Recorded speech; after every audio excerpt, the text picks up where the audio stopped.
పేతురు రాసిన మొదటి పత్రిక 3వ అధ్యాయం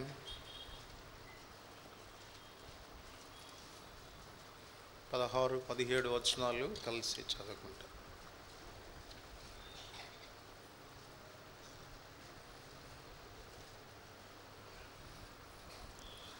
పేతురు రాసిన మొదటి పత్రిక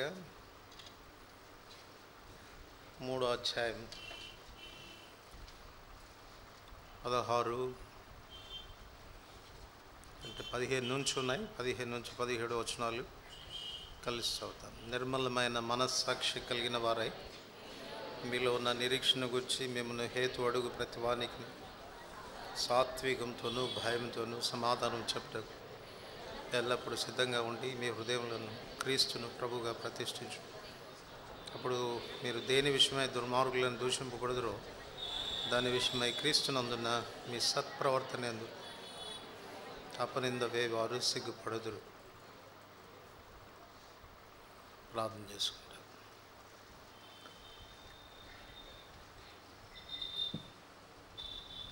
ప్రేమ కలిగిన పరలోకపు తండ్రి, యేసు వారి శ్రేష్టమైన నామమున ఈ ఉదయకాలం మీ పాద సాన్నిధ్యంలో చేరి మీ నామమును ఘనపరచుటకై ఆరాధించుటకు ఇచ్చిన ధన్యతను బట్టి వందనములు.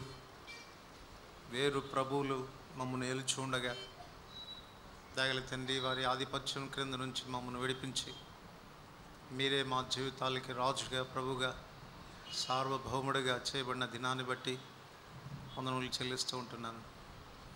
మహాగణుడవై, మహోన్నతుడివై, కోటాను కోట్ల దూతల చేత నిరంతరం ఆరాధించబడుచున్న వాడవైనప్పటికీ ప్రభా, మానవులమైన మాతో వసించడానికి, మమ్మను స్నేహించడానికి, మాతో సహవాసం చేయటానికి ఇష్టపడిన దేవుడిగా ఉన్నందుకు వందనములు చెల్లిస్తూ ఉంటున్నాను.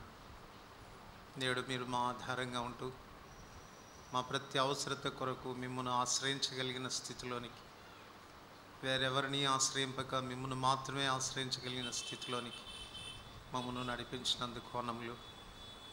దయగల తండ్రి, మీకున్న సమస్తానికి ప్రభావ మమ్మను హక్కుదారులుగా చేసి స్వాస్థ్యమును మాతో పంచుకోవటానికి, మహిమను పంచుకోవటానికి, పరిశుద్ధతను పంచుకోవటానికి, మీకున్న సమస్తాన్ని మాతో పంచుకోవటానికి ఇష్టపడిన దేవుడిగా ఉన్నందుకు వందనములు చెల్లిస్తూ ఉంటున్నాను. అంత మాత్రమే కాక నిత్యత్వం కొరకు మీరు మమ్మను సిద్ధపరచుచు మాకు ఉపదేశం చేస్తూ ఒక దినాన మిమ్మల్ని ముఖాముఖిగా చూస్తామన్న శుభప్రదమైన నిరీక్షణ కలిగి చేసిన వాడుగా ఉన్నందుకై స్తుతిస్తూ ఉంటున్నాను. దయగల తండ్రి యేసుక్రీస్తు ప్రభువులో మీరు మాకు అనుగ్రహిస్తూ వచ్చిన ఇట్టి పరసంబంధమైన ఆశీర్వాదాలన్నింటిని బట్టి మీ పాదముల చెంత సాగిలిపడి మిమ్మల్ని ఆరాధిస్తూ ఉంటున్నాను. దయగల తండ్రి, సమయంలో మీ బలను సమీపించుకు మునుపు అయోగ్యంగా పాలు పొంది శిక్షావిధి క్రిందికి మేము రాకున్నట్లుగా మీ వాక్య వెలుగులో మా జీవితాలు పరిశీలన చేసుకోవటానికై మీరిచ్చే చక్కటి అవకాశాన్ని బట్టి వందనాలు చెల్లిస్తుంటున్నాం. ఇందు నిమిత్తం చదువుకున్న లేఖన భాగాన్ని తిరిగి మీ చేతిలో పెట్టుకుంటుండగా ప్రభావ మీరే ఆశీర్వదించి విరచి మాకు విడించమని ప్రార్థిస్తుంటున్నాం. ధర్మశాస్త్రంలోని ఆశ్చర్యకరమైన సంగతులు చూసినట్లు మా కన్నులు తెరవండి.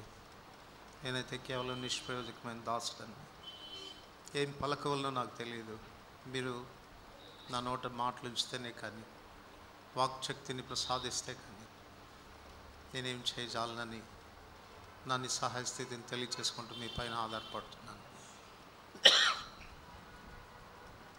సత్యవాక్యమును సరైన విధానంలో ప్రభా మీ ప్రజలకు బోధించినట్లుగా మీ ఆత్మ సహాయాన్ని అందచేయమని ప్రార్థిస్తుంటున్నాను. మీ కృపకు చెప్పుకుంటూ చేరువచ్చిన నిబడలమైన మా అందరికీ మా అక్కరి కొలది మీ వాక్యాన్ని పంచిపెట్టమని ప్రార్థిస్తాం. యేసు వారి ప్రశస్తమైన నామమున వందనములతో ప్రార్థిస్తున్నాం తండ్రి.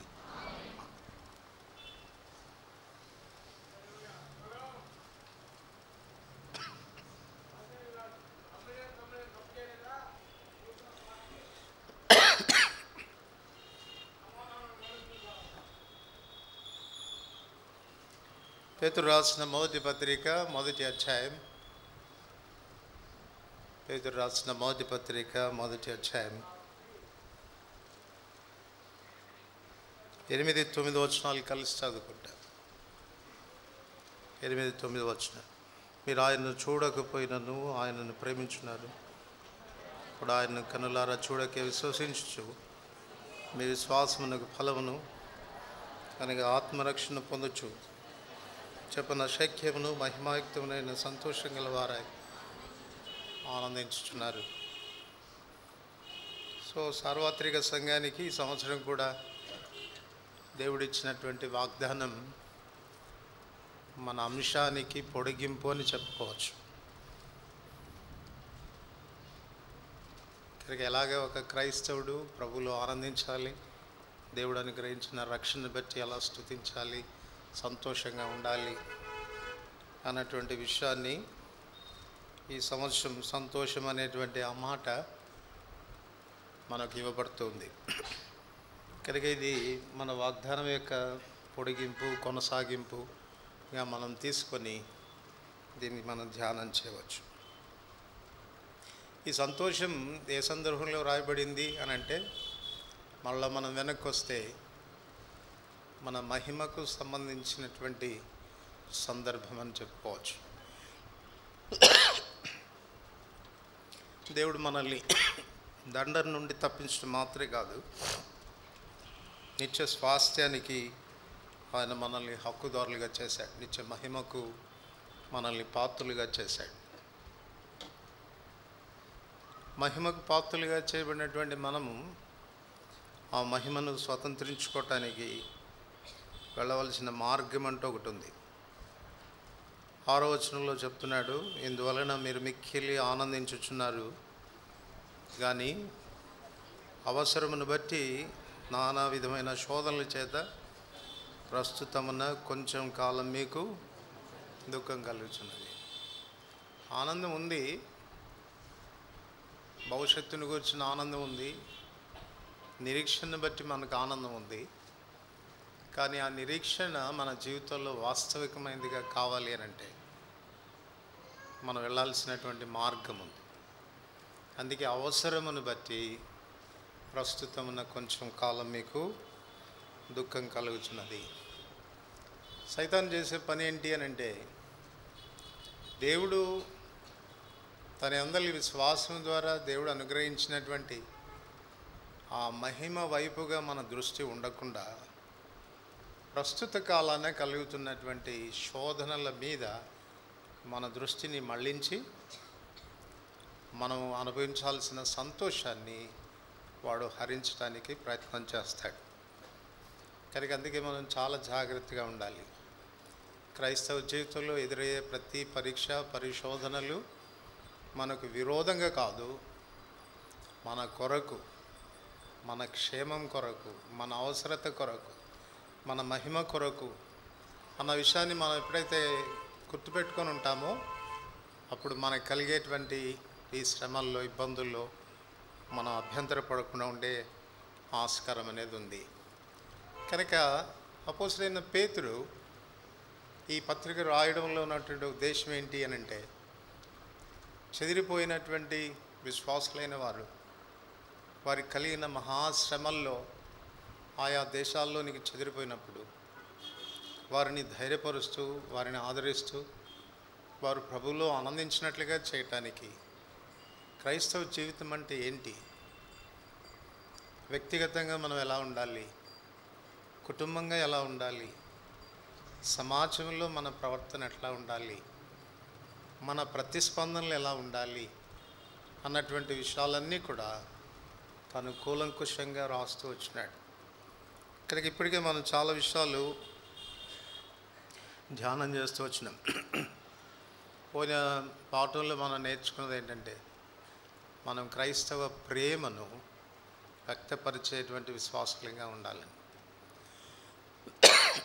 కుటుంబంలోనూ సమాజంలోనూ వెలుపటి వారి ఎడలకు కూడా మన ప్రేమను ఎట్లా మనం వ్యక్తపరచాలో అన్న విషయాల గురించి మనం వింటూ వచ్చినాం. కనుక ఈ ప్రేమను మనం ఎంత మాత్రం కూడా పోగొట్టుకోకూడదు. తర్వాత పేతురు రాస్తూ ఏమంటున్నాడంటే 15వ వచనం మొదటి భాగంలో, నిర్మలమైన మనస్సాక్షి కలిగిన వారై. క్రైస్తవ జీవితంలో ఎదురయ్యేటువంటి పరీక్షా పరిశోధనలు మనం తట్టుకొని నిలబడడానికి, వాటిని సరైనటువంటి దృక్పథంతో మనం తీసుకోవటానికి మనలో ఉండాల్సిన మరొక విషయం ఏంటి అని అంటే మంచి మనస్సాక్షి, గుడ్ కాన్షియన్స్, నిర్మలమైన మనస్సాక్షి.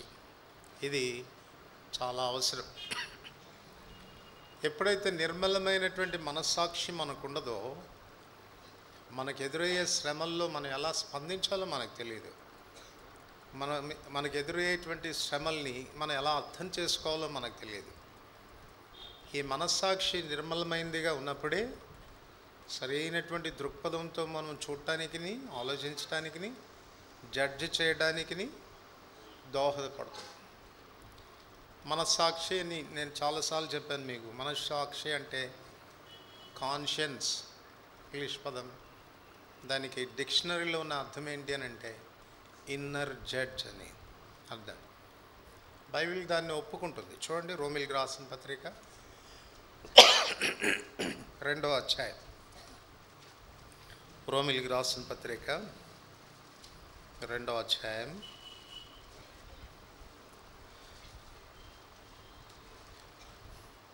14-15 వచనాలు అందరికి కలిసి చదువుతాను. 14-15 వచనాలు. ధర్మశాస్త్రం లేని అన్యజనులు స్వాభావికంగా ధర్మశాస్త్ర సంబంధమైన క్రియలు చేసిన యెడల వారు ధర్మశాస్త్రం లేని వారైనను తమకు తామే ధర్మశాస్త్రమైనట్టున్నారు. అట్టి వారి మనస్సాక్షి కూడా సాక్ష్యమిచ్చుచుండగను. వారి తలంపులు ఒకదాని మీద ఒకటి తప్పు మోపుచు లేక తప్పు లేదని చెప్పుచుండగను. ధర్మశాస్త్రానుసారము తమ హృదయములందు వ్రాయబడినట్లు చూపుచున్నారు. సో ధర్మశాస్త్రం మనస్సాక్షి చేసే పని ఏంటి అంటే, మనం తప్పుగా ఆలోచించినప్పుడు, తప్పు చేసినప్పుడు, తప్పు అని ఆరోపించడం, లేక మనం సరైనది ఆలోచించినప్పుడు, సరైనది చేసినప్పుడు నువ్వు సరిగా ఉన్నావు అని తీర్పు చెప్పటం. కనుక ఆరోపణ చేస్తుంది, లేక మనం చేసిన దాన్ని అప్రూవ్ అన్న చేస్తుంది. కనుక మనస్సాక్షి చేసే పని ఇది. కనుక మన మనస్సాక్షి ఎప్పుడైతే మనం చేస్తున్నటువంటి విషయాల్లో నువ్వు సరిగా చేస్తున్నావు, నువ్వు సరిగా చేయట్లేదు అన్నటువంటి విషయాల్లో రైట్గా జడ్జ్ చేసిందంటే, సరైనటువంటి తీర్పు కనుక తీర్చింది అని అంటే, అది నీకు చాలా చాలా ఉపయోగకరమైనది. అది నీకు చాలా ప్రయోజనకరమైనది. దాని గురించి నేను తర్వాత మీకు వివరిస్తాను. అట్టి మనస్సాక్షి వల్ల మనకు కలిగే ఆశీర్వాదం ఏంటి అనేది. కనుక మనస్సాక్షి, నిజమైనటువంటి నిర్మలమైనటువంటి మనస్సాక్షి అనేది ఎప్పుడు కూడాను మనం మెయింటైన్ చేయాల్సినటువంటి అవసరం ఉంది. ఈ మనస్సాక్షి సున్నితంగా మనం ఎప్పుడు కూడా ఉంచుకోవాలి. అయితే మనస్సాక్షి ఒకవేళ తీర్పరి అయితే, ఈ తీర్పరికి ఉండాల్సినటువంటి బేస్ ఏంటి? ఇప్పుడు చూడండి, ఉదాహరణకు జడ్జెస్ ఉన్నారు, లాయర్స్ ఉన్నారు. వాళ్ళు తీర్పు తీరుస్తారు. ఒక వ్యక్తిని అపరాధిగాను లేక మరొక వ్యక్తిని నిర్దోషిగాను వాళ్ళు తీర్పు తీరుస్తారు. వాళ్ళు తీర్పు తీర్చడానికి వాళ్ళకి ఆధారం ఏంటండి? దేన్ని బట్టి తీర్పు తీరుస్తారు? చట్టాన్ని బట్టి తీర్పు తీరుస్తారు. రాజ్యాంగం అనేది ఒకటి ఉంది, కాన్స్టిట్యూషన్ అనేది ఒకటి ఉంది, ఆ దేశం యొక్క చట్టం ఒకటి ఉంటుంది. ఇప్పుడు తీర్పు తీర్చేటువంటి ఈ వ్యక్తికి ఏం తెలిసి ఉండాలి? చట్టం తెలిసి ఉండాలి. దేన్ని బట్టి నువ్వు సరైందంటున్నావు? దేన్ని బట్టి ఇది సరికాదని అంటున్నావు? నీ జ్ఞానం కాదు. ఒక చట్టం ఉంది, మనం జీవించవలసినటువంటి విధానాన్ని వివరించేటువంటి చట్టం ఒకటి ఉంది. ఆ చట్టాన్ని బేస్ చేసుకొని తీర్పరులు తీర్పు తీరుస్తారు. ఇప్పుడు ఈ కాన్షియన్స్ కూడాను ఒకవేళ తీర్పరు అయితే, జడ్జి అయితే, ఈ కాన్షియన్స్ దేన్ని బట్టి తీర్పు తీర్చాలి? దేన్ని బట్టి తీర్పు తీర్చాలి కాన్షియన్స్? ఈ కాన్షియన్స్కున్న ఆధారం ఏంటి? నీ మనస్సాక్షి నువ్వు చేస్తున్నది తప్పని ఎలా చెప్తుంది? నీ మనస్సాక్షి నువ్వు చేస్తున్నది రైట్ అని ఎలాగ నిరూపిస్తుంది అంటే ఈ మనస్సాక్షికి కూడా ఏం తెలిసి ఉండాలి? ఈ చట్టం తెలిసి ఉండాలి. ఈ చట్టం తెలిసి ఉండాలి. అందుకే ఈ మనస్సాక్షిలో గన దేవుని వాక్యం యొక్క వెలిగింపు లేకపోతే, దేవుని వాక్యాన్ని గురించినటువంటి పరిజ్ఞానం లేకపోతే, నీ మనస్సాక్షి సరిగా తీర్పు తీర్చలేదప్పుడు. దేవుని వాక్యం ఏం చెప్తుంది, ఆయన చిత్తం ఏంటి, ఒక మనుషుడు ఎలా బ్రతకాలి అన్నటువంటి విషయంలో నీకు అవగాహన లేనప్పుడు, దేవుని వాక్య పరిచయం నీకు లేనప్పుడు, ధర్మశాస్త్రం ఏం చెప్తుందో అన్నటువంటి విషయంలో నీకు అవగాహన లేనప్పుడు, నీ మనస్సాక్షి ఎలాగ నిన్ను కరెక్ట్గా జడ్జి చేయగలదు? అందుచేత మంచి మనస్సాక్షి ఎప్పుడూ కూడాను దేవుని వాక్యం యొక్క వెలిగింపు మీద ఆధారపడి ఉంది. దేవుని వాక్యాన్ని ఎంత ఎరుగుదు, వాక్యాన్ని గురించిన పరిజ్ఞానం మనకి ఎంత ఉంది, తగ్గించే వాక్యాన్ని గురించినటువంటి పరిజ్ఞానం మనకెంత ఉంది అన్నటువంటి విషయం మీద ఆధారపడు. కనుక ఎప్పుడైతే ఈ వాక్య వెలిగింపు అనేది మన మనస్సాక్షికి కలుగుతుందో దాన్ని అనుసరించి మన మనస్సాక్షి జడ్జ్ చేస్తుంది. అందుచేతనే అపోస్తలుడైన పౌలు ఏమంటాడో చూడండి. అపోస్తలుల కార్యములు 24వ అధ్యాయం. దానికంటే ముందు కొరింథీయులకు రాసిన మొదటి పత్రిక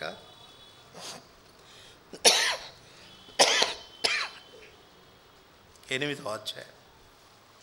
మొదటి కొరింథీ 8వ అధ్యాయం 7వ వచనం. మొదటి కొరింథీ 8వ అధ్యాయం 7 నుంచి 10 వచనాలు చదివితే మంచిది. చదవండి. అయితే అందరి యందు ఈ జ్ఞానం లేదు. కొందరు ఇది వరకు విగ్రహములను ఆరాధించిన వారు గనక తాము భుజించు పదార్థములు విగ్రహములకు బలిగా ఇయ్యబడినవని ఎంచి భుజించుదురు. ఇందువలన వారి మనస్సాక్షి బలహీనమైనదై అపవిత్రమవుచున్నది. భోజనమును బట్టి దేవుని ఎదుట మనం మెప్పు పొందము. తినకపోయినందున మనకు తక్కువ లేదు, తినినందున మనకు ఎక్కువ లేదు. మీకు కలిగి ఉన్న ఈ స్వాతంత్ర్యం వలన బలహీనులకు అభ్యంతరం కలగకుండా చూచుకొనుడి. ఎలైనగా జ్ఞానము గల నీవు విగ్రహములందు భోజన భక్తిని కూర్చుండగా అక్కడ చూసిన ఎడల బలహీనమైన మనస్సాక్షి గల అతడు విగ్రహములకు బలిగా ఇయ్యబడిన పదార్థములను తినుటకు. ఇక మనం చూస్తాం బలహీనమైన మనస్సాక్షి, బలమైన మనస్సాక్షి కలిగి. బలమైన మనస్సాక్షి ఎవడికుందంట? ఎవడికుందంట? 10వ వచనం. ఏలయనగా జ్ఞానము గల నీవు. ఇప్పుడు చెప్పండి, ఎవరికి ఉంది అది జ్ఞానం అంటే? అందుకే 7వ వచనం మొదటి భాగంలో అయితే అందరి యందు ఏ జ్ఞానం లేదు, ఏ జ్ఞానం లేదు. 6వ వచనం చదవండి. ఆకాశమందైనను భూమి మీద అయినను దేవతలనబడినవి ఉన్నను మనకు ఒక్కడే దేవుడున్నాడు, ఆయన తండ్రి. ఆయన నుండి సమస్తమును కలిగను, ఆయన నిమిత్తం మనం ఉన్నాము. మరియు మనకు ప్రభు ఒక్కడే, ఆయన యేసుక్రీస్తు. ఆయన ద్వారా సమస్తం కలిగను, మనము ఆయన ద్వారా కలిగిన వారం. అయితే అందరి యందు. కనుక దీన్ని బట్టి మనకు అర్థమయ్యే విషయం ఏంటంటే దేవుని వాక్యాన్ని కూర్చున్నటువంటి జ్ఞానం ఎప్పుడైతే మనం కలిగి ఉంటామో మన మనస్సాక్షి స్ట్రాంగ్గా ఉంటుంది, బలంగా ఉంటుంది. మన మనస్సాక్షి చాలా చక్కగా పనిచేస్తుంది, రైట్గా తీర్పు చేస్తుంది. ఎప్పుడైతే దేవుని వాక్యాన్ని కూర్చున్నటువంటి అవగాహన ఉండదో అప్పుడు మన మనస్సాక్షి ఏమవుతుంది చెప్పండి? బలహీనపడుతుంది. ఎందుకంటే ఈ మనస్సాక్షి సరిగా తీర్పు తీర్చలేదు. నువ్వు చేస్తున్నది రైట్ అని కానీ నువ్వు చేస్తున్నది తప్పని కానీ కరెక్ట్గా జడ్జి చేయలేదు. ఎందుకంటే ఈ మనస్సాక్షికి ఏమి లేదు, జ్ఞానం లేదు, దేవుని వాక్యం యొక్క వెలిగింపు అనేది లేదు. అందుకొరకు ఇప్పుడు మనం చేయాల్సిన పని ఏంటి చెప్పండి? మన మనస్సాక్షి బలమైనదిగా ఉంచుకోవాలంటే, సరైనటువంటి మనస్సాక్షిగా మన మనస్సాక్షి ఉండాలంటే చేయాల్సిన పని ఏంటి? రోజు బైబిల్ చదవాల, దేవుని వాక్య ధ్యానం చేయాల, దేవుని వాక్యం ఏం చెప్తుందో ఎరగాల, ఎలా జీవించాలి అన్నటువంటి విషయాలు దేవుని వాక్యం బోధిస్తుందో తెలుసుకోవాలి. ఇవన్నీ మన మనస్సులో మనం స్టోర్ చేసుకోవాలి. అదే మన మనస్సాక్షికి వెలిగింపిస్తుంది. ఆ వెలిగింపు ద్వారానే మన మనస్సాక్షి బలపడేటువంటి ఆస్కారం ఉంది. అపోస్తలుడైన పౌలు అందుకే ఈ మాట చెప్తున్నాడు. చూడండి, అపోస్తల కార్యములు 24వ అధ్యాయం. అపోస్తల కార్యములు 24వ అధ్యాయం 16వ వచనం. అపోస్తల కార్యములు 24వ అధ్యాయం 16వ వచనం. అందరికి కలిసి చదువుతాం. ఈ విధమున నేనును దేవుని ఎడలను మనుషుల ఎడలను ఎల్లప్పుడూ నా మనస్సాక్షి నిర్దోషమైనదిగా ఉండునట్లు, దేవుని ఎడలను మనుషుల ఎడలను నా మనస్సాక్షి ఎల్లప్పుడూ నిర్దోషమైనదిగా ఉండునట్లు అభ్యాసం చేసుకుంటున్నాను. నిర్మలమైన మనస్సాక్షిగా ఉండునట్లు నేను అభ్యాసం చేసుకుంటున్నాను. ఎట్లా అభ్యాసం చేసుకుంటున్నాడంట? ఈ విధమున అంటే ఒక విధం ఉంది, దెర్ ఇస్ ఎ ప్రాసెస్. ఈ పద్ధతిలో నా మనస్సాక్షిని నిర్మలంగా ఉండునట్లుగా నేను అభ్యాసం చేసుకుంటున్నాను. ఏ పద్ధతిలో అండి? 14వ వచనం. ధర్మశాస్త్రమందును ప్రవక్తల గ్రంథమందును వ్రాయబడి ఉన్నవన్నీ నమ్మి. ధర్మశాస్త్రమందు ప్రవక్తల గ్రంథమందు వ్రాయబడి ఉన్నవన్నీ నమ్మి. చదవండి, కంటిన్యూ చేయండి. నీతిమంతులకును అనీతిమంతులకును పునరుత్థానం కలగబోచున్నదని వీరు నిరీక్షించుచున్నట్టు నేను కూడా దేవుని యందు నిరీక్షణ ఉంచి వారు మతభేదమని పేరు పెట్టు ఈ మార్గం చొప్పున నా పితరుల దేవుని సేవించుచున్నానని తమరి ఎదుట ఒప్పుకొనుచున్నాను. ఈ 2 మాటలు గుర్తించండి. నమ్ముట, సేవించుట. నమ్ముట, సేవించుట. సో దేన్ని నమ్ముతున్నాడు? పితరులు రాసినటువంటి, ప్రవక్తలు రాసినటువంటి లేఖనాలు నిజంగా దేవుని వాక్యం సత్యమని మొదట నమ్మాలి. కనుక దాని గురించిన పరిజ్ఞానం ఉండాలి, ముందు దాన్ని ఎరగాలి. పూర్తిగా ఎరిగితే లాభం లేదు. అందుకే ఈ విషయాన్ని చెప్పాను. మనస్సాక్షిని నిర్మలమైందిగా ఉంచుకోవటానికి మనం అభ్యాసం చేయాలంటే మియర్ నాలెడ్జ్ సరిపోదు. దేవుని వాక్యాన్ని గూర్చినటువంటి ఎరుక ఉన్నంత మాత్రాన సరిపోదు. ఒకవేళ దేవుని వాక్యాన్ని గూర్చిన ఎరుక మాత్రమే సరిపోతుంది అని అనుకుంటే మనకంటే సైతాన్ బెటర్. ఎందుకు చెప్పండి? సైతానికి టోటల్ వాక్యం అంతా తెలుసు, వాడికి టోటల్ బైబిల్ తెలుసు. అలా చెప్పేస్తాడు. రెఫరెన్స్తో పాటు ఎక్కడ ఏ వాక్యం ఉందో చెప్పగలడు వాడు. అంత కంటత వాడికి మనకు వ్యత్యాసం ఏంటి మరి? లేఖనాల్లో ఏం రాయబడి ఉంది అనేటువంటి విషయాలు ఎరుగుట ఒక ఎత్తు, దాన్ని నమ్మడం ఒక ఎత్తు, నమ్మిన దానిని అనుసరించట, దాన్ని అనుసరించి నేను సేవిస్తూ ఉన్నాను. ఈ విధమున నా మనస్సాక్షిని నేను నిర్దోషంగా ఉండినట్లుగా నేను అభ్యాసం చేసుకుంటున్నాను. కనుక మనస్సాక్షి నిర్దోషమైనదిగా ఉండేది దేని బట్టి అనంటే దేవుని వాక్యాన్ని గూర్చిన పరిజ్ఞానం, ఆ వాక్యాన్ని గూర్చినటువంటి అనుభవ జీవితం. చాలా పర్యాలు దేవుని వాక్యాన్ని వింటాం కానీ దేవుని వాక్యం తెలుసు కానీ మెదడులోనే ఉంటుంది. అది తలజ్ఞానమే. వ్యక్తిగతమైన జీవితానికి అన్వయించుకోవటం, దాన్ని అనుసరించి జీవించేదానికి ప్రయత్నం చేయకపోవటం. గుర్తుపెట్టుకో, ప్రభువును సేవించేది అట్టి విధానంలో సేవించాలి. దేవుని వాక్యాన్ని ఎరిగి దాని ప్రకారంగా జీవించడం ద్వారానే దేవుని విషయంలో నీ మనస్సాక్షిని ఏం చేస్తున్నావు? నిర్దోషమైనదిగా ఉండునట్లుగా అభ్యాసం చేసుకుంటున్నావు. అందుకే దేవుని వాక్యాన్ని గురించినటువంటి ఎరుక లేనటువంటి వారు తమ మనస్సాక్షి బలంగా ఉంటుంది, నిర్దోషంగా ఉంటుంది అని ఆలోచించటము వారి భ్రమ మాత్రమే కానీ వాస్తవమైంది కాదు. అలాంటప్పుడు దేవుని వాక్యాన్ని కూర్చున్న పరిజ్ఞానం ఎంత అవసరం మనకు? ఆ వెలిగింపు నీకు ఎంత అవసరం? రక్షించబడిన తొలి దినాల్లో బాల్య దశలో ఉన్నటువంటి స్థితి అది పర్వాలేదు. సంవత్సరాలు గడిచిపోతున్నా, దినాలు గడిచిపోతున్నా, సంవత్సరాలు దొర్లిపోతున్నా, నూతన సంవత్సరాలు వస్తూ ఉన్నా, వయసు పెరుగుతూ ఉన్నా, ఆత్మీయంగా మనం ఎదుగుతూ వస్తూ ఉన్నా కూడా దేవుని గురించినటువంటి జ్ఞానం ఇంకా మనకు రావట్లేదు, ఆ వెలిగింపు ఇంకా మనకు రావట్లేదు అని అంటే అది చాలా చాలా విచారించాల్సినటువంటి విషయం. కనుక మనస్సాక్షి దేని మీద ఆధారపడి పనిచేస్తుంది అని అంటే దేవుని వాక్యాన్ని గురించిన పరిజ్ఞానం మీద ఆధారపడి అది పనిచేస్తుంది. అప్పుడు మాత్రమే నీ మనస్సాక్షి వెంటనే ఏదైనా తప్పు చేయగానే ఆ మనస్సాక్షి అంటుంది, ఫలానా వాక్యం ప్రకారంగా నువ్వు చేసింది తప్పు కదా, ఫలానా వాక్యం ప్రకారంగా బైబిల్లో అలా రాయబడింది, నువ్వు ఇలా ప్రవర్తించావేంటి, నువ్వు ఇలా చేయడం తప్పు కాదా అని దేవుని వాక్యాన్ని ఆధారంగా చేసుకొని మన మనస్సాక్షి మన మీద నేరారోపణ చేయడం కానీ, మన మనస్సాక్షి మనం చేసిన దాన్ని అప్రూవ్ చేయడం కానీ జరుగుతుంది. అందుకే దేవుని వాక్య పరిజ్ఞానం అవసరం. దేవుని వాక్యాన్ని అనుసరించి జీవించుకోవడం అనేది అవసరం.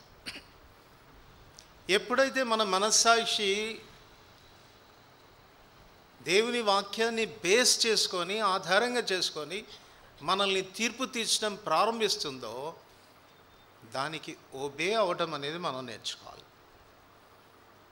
మన మనస్సాక్షికి మనం లోబడాలి. ఏదైనా మన మనస్సాక్షి అందుకే అంటాడు కదా, మన హృదయాలు ఏ ఏ విషయాల్లో మన మీద దోషారోపణ చేయుచున్నాయో ఆయా విషయాల్లో దేవుని ఎదుట మనల్ని మనము ఏం చేసుకోవాలి?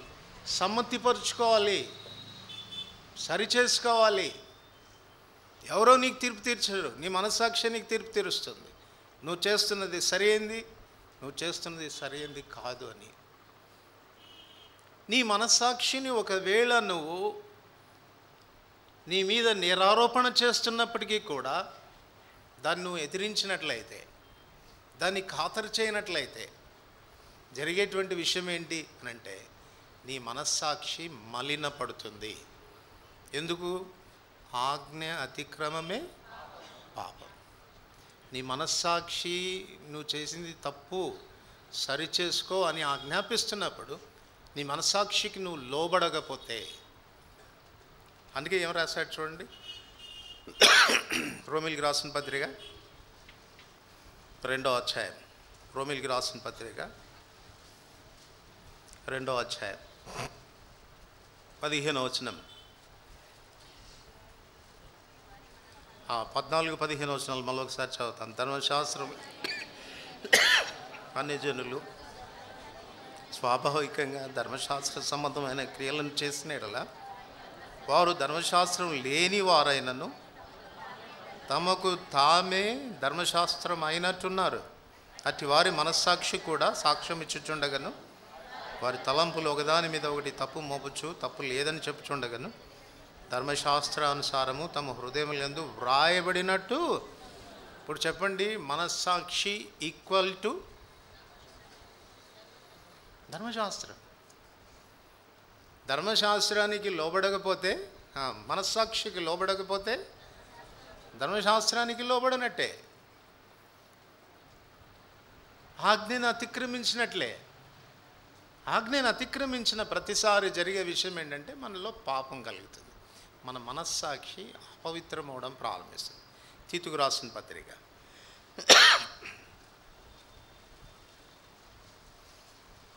1వ అధ్యాయం, తీతుకు రాసిన పత్రిక 1వ అధ్యాయం 15వ వచనం,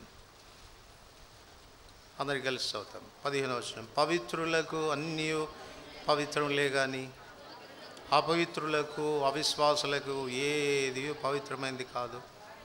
వారి మనస్సును వారి మనస్సాక్షియు,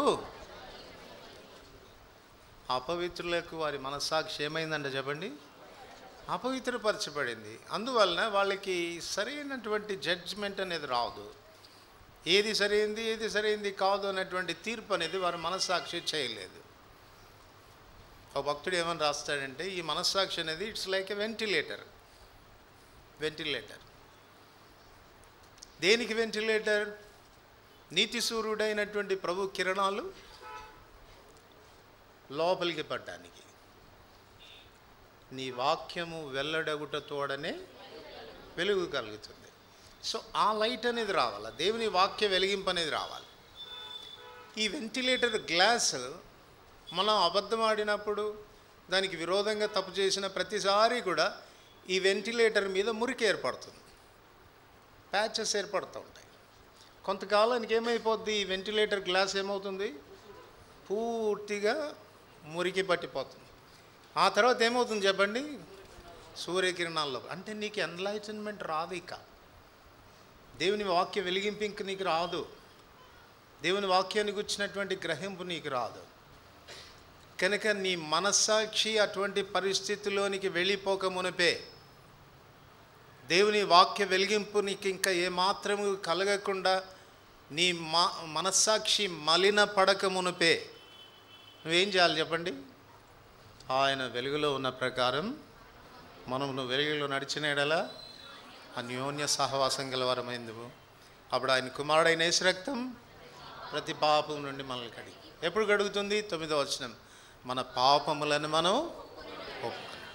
సో సమ్మతిపరుచుకోవాలి దేవునితో. వాస్తవమే ప్రభువా, నువ్వు నన్ను గద్దించావు, నువ్వు నన్ను సరిచేయడానికి ఇష్టపడ్డావు, కానీ లోబడలేదయ్యా, అపవిత్రపడ్డాను, నా మనస్సాక్షి అపవిత్రపడింది, నన్ను కడుగు, నన్ను శుద్ధి చేయి అని ఆయన రక్త ప్రోక్షణ క్రిందికి ప్రతిసారి మనల్ని మనం శుద్ధి చేసుకోవాలి.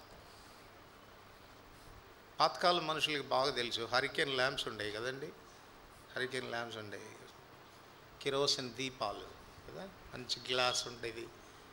ఆ దీపాలు ఒత్తి శుభ్రం చేసి, ఆ దీపాలు బూడిదతో శుభ్రం చేసి చక్కగా పెట్టి రాత్రి అంతా వెలిగేది. ఉదయానికి ఆ గ్లాస్ ఏమైపోద్ది, మసి బారుకొని పోతుంది. నెక్స్ట్ డేకి నువ్వు దాన్ని వాడలేవు, ఒకవేళ వాడితే వెలిగింపు రాదు. అందువల్ల ఏం చేయాలి, మళ్ళీ గ్లాస్ని శుభ్రం చేసి నీట్గా పెడతారు. ఇది అభ్యాసం అంటే, నీ మనస్సాక్షి ఎప్పుడు కూడా మనంత పర్ఫెక్ట్ ఏం కాదు. మన మనస్సాక్షి చెప్తున్నా నోరు మూసుకో అని మన పని మనం చేస్తుంటాం. నువ్వేం చెప్తున్నావు, అంత పవిత్రులు అందరూ ఎక్కడ ఉంటారు, అంత ఖచ్చితంగా ఉండేవాళ్ళు ఎవరు చెప్పు, మరీ అంతగా నువ్వు అంత షార్ప్గా పనిచేయాల్సిన అవసరం లేదు అని మన మనస్సాక్షి నోరు మూయించి విరోధంగా మనం పొరపాట్లు చేస్తూనే ఉంటాం. అపవిత్రపడుతున్నప్పుడు నీ మనస్సాక్షిని ఆయన రక్త పరోక్షణ క్రిందికి తీసుకుని వచ్చి దాన్ని శుద్ధి చేసుకోవాల్సినటువంటి బాధ్యత నీ మీద ఉంది. సో నిర్మలమైన మనస్సాక్షి నెమ్మదిగా అపవిత్రపడడం ప్రారంభించినప్పుడు, నా మనస్సాక్షి అపవిత్రపడుతుంది అన్న గ్రహింపులోనికి వచ్చి సరి చేసుకోవడం చాలా చాలా ఉత్తమమైన పని. ఒకవేళ ఆ రీతిగా నువ్వు చేసుకోకపోతే ఏం జరుగుతుందో చూడండి. తిమోతికి రాసిన మొదటి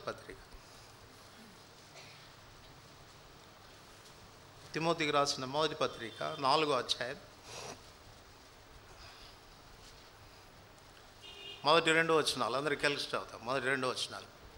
అయితే కడవరి దినముల్లో కొందరు అబద్ధికుల వేషధారణ వలన మోసపరచు ఆత్మల యందును దయ్యముల బోధ యందును లక్ష్యముంచి విశ్వాస భ్రష్టులగుదరని ఆత్మ తేటగా చెబుతున్నాడు. ఆ అబద్ధికులు వాత వేయబడిన మనస్సాక్షి గలవారై. అపవిత్రపడినటువంటి మనస్సాక్షి, దాని విషయంలో నువ్వు జాగ్రత్త పడకపోతే, దాన్ని సరిచేసుకోవడానికి నువ్వు ఇష్టపడకపోతే జరిగే విషయం ఏంటంటే ఆ మనస్సాక్షి ఏమవుతుంది, వాత వేయబడిన మనస్సాక్షి అంటే దానికి ఇంకేం చలనం ఉండదు. తప్పు చేసినా కూడా ఏమీ అనిపించదు. ఇక మన కాన్షియన్స్ ఏమాత్రం కూడా పనిచేయదు. అన్కాన్షియస్లోకి వెళ్ళిపోతాం. వాత వేయబడిన మనస్సాక్షి అంటే అన్కాన్షియస్లోకి, ఇంకో మాటలు చెప్పాలంటే కోమాలోకి వెళ్ళిపోతావు నువ్వు. కాన్షియన్స్ ఉండదు నీకు. మనసాక్షి పనిచేయడం ప్రారంభించింది. ఇక్కడ కూడా మనం జాగ్రత్త పడకపోతే హెబ్రీయులకు రాసిన పత్రిక 10వ అధ్యాయం, హెబ్రీయులకు రాసిన పత్రిక 10వ అధ్యాయం 22వ వచనం. హెబ్రీయులకు రాసిన పత్రిక 10వ అధ్యాయం 22వ వచనం. అందరు కలిసి, మనస్సాక్షికి కల్మషం తోచకుండానట్లు ప్రోక్షింపబడిన హృదయములు గల వారును నిర్మలమైన ఉదకంతో చేసిన శరీరములు గలవారమై ఉండి శ్వాసవిషయంలో సంపూర్ణ నిశ్చయత కలిగి యథార్థను. మనకు మనస్సాక్షికి కల్మషమని ఇక్కడ కూడా వ్రాయబడింది. ఇంగ్లీష్ బైబిల్ ఏమని రాయబడింది అంటే ఈవిల్ కాన్షియన్స్. ఈవిల్ కాన్షియన్స్ అంటే చెడు మనస్సాక్షి. చెడు మనస్సాక్షి. మనస్సాక్షి దేని కొరకు ఉంది చెప్పండి? What is the prime responsibility of conscience? మనస్సాక్షి యొక్క ప్రాథమికమైన బాధ్యత. తప్పుగా చెప్పాలి, రైట్ అంటే రైట్ అని చెప్పాలి. అది దానికి ఉన్న ప్రాథమికమైన బాధ్యత. ఇప్పుడు మన మనస్సాక్షి కన్నా చెడిన మనస్సాక్షి అయితే, కీడుకరమైన మనస్సాక్షి అయితే ఏమవుతుంది అంటే తప్పును రైట్గాను, రైట్ను తప్పుగాను జడ్జి చేయడం ప్రారంభిస్తుంది. యెషయా గ్రంథం 5వ అధ్యాయం, యెషయా గ్రంథం 5వ అధ్యాయం 20వ వచనం. అందరికి కలిసి చదువుతాం. మేలు కీడు మేలనియు, మేలు కీడనియు చెప్పుకొని, చీకటి వెలుగనియు, వెలుగు చీకటిని ఎంచుకొని వానికి శ్రమ, చేదు తీపి అని. ఎందుకలా ఎంచుకుంటారు? ఎందుకలా ఎంచుకుంటారు? మరి మనస్సాక్షి ఏమైంది? ఇప్పుడు చెడిపోయింది. ఏది రైట్ దాన్ని రైట్ అంటున్నా, వెలుగుని వెలుగు అంటంలే. వెలుగుని చీకటి అంటున్నారు, చీకటిని వెలుగు అంటున్నారు, తీపిని చేదు అంటున్నారు, చేదుని తీపి అంటున్నారు. సో మనస్సాక్షి ఇప్పుడు రివర్స్లో పనిచేస్తుంది. ఇప్పుడు ఒక ఉగ్రవాది ఉన్నాడు అనుకోండి, వాడు ఒక బాంబు వేయాలి. ఇప్పుడు ఈ చర్చలు బెర్షబా మీద బాంబు వేయాలనేది అని ఉద్దేశం. వాడు సాధించేశాడు, ఒక బాంబు పడింది, చచ్చిపోయారు, ఒక 100 మంది చచ్చిపోయారు. మీరు చెప్పండి, ఇప్పుడు వాడి మనస్సాక్షికి సంతోషమా దుఃఖమా? ఎందుకు? అరే 100 మంది ప్రాణాలు పోగొట్టాన్ని, ఎంత భయంకరమైన పని చేశాను, ఎంత కీడు చేశాను అన్నదానికి మన మనస్సాక్షి పని చేయదు. ఇప్పుడు ఏమనుకుంటున్నాడు చెప్పండి వాడు?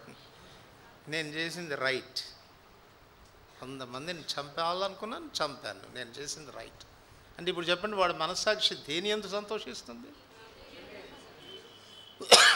ఆ స్థితికి వెళ్ళిపోతాడు.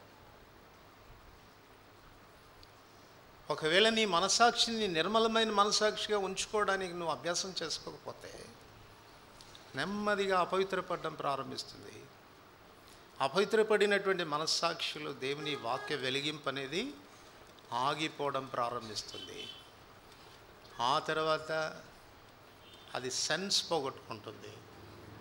ఆ తర్వాత మేలుకు బదులు కీడు చేసి కూడా నేను సరిగానే ఉన్నాను అని ఆనందించేటువంటి భయంకరమైనటువంటి స్థితిలోనికి అది మనల్ని నడిపిస్తుంది. అందుచేతనే మన మనస్సాక్షిని చాలా నిర్దోషమైనదిగా ఉన్నట్లుగా జాగ్రత్తగా కాపాడుకోవటం అనేది చాలా అవసరం. నీ మనస్సాక్షిని మీద ఏదైనా విరోధంగా ఆరోపిస్తున్నప్పుడు వెంటనే లోబడు, విధేయత చూపు, సమ్మతిపరుచుకోమాకు. అందరూ అలాగనే ఉన్నారులే, నేనేం పెద్ద గొప్ప అన్నట్టుగా సమ్మతించుకోమాకు. ఇంకో మాటలో చెప్పాలంటే నీ మనస్సాక్షి కంటే నీకు ఇంకా వెల్విషర్ ఎవరు లేరు.